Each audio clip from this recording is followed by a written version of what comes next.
hindi lamang para sa mga Hudyo.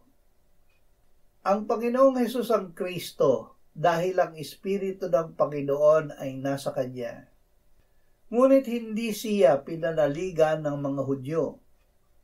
Ito ay dahil siya ay hindi lamang para sa kanila. Sinabi niya na si Elias ay hindi sa mga balo ng Israel isinugo, kundi sa balo ng Sarepta sa lupain ng Sidon.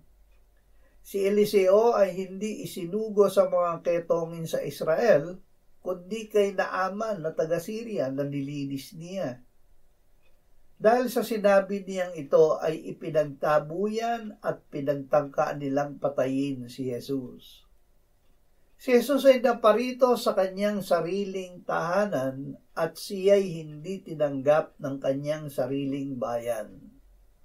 Subalit ang lahat ng tumanggap sa kanya na sumasampalataya sa kanyang pangalan ay kanyang pinagkalooban ng karapatan na maging mga anak ng Diyos na ipinanganak hindi sa dugo o sa kalooban ng laman o sa kalooban ng tao, kundi ng Diyos. Amen.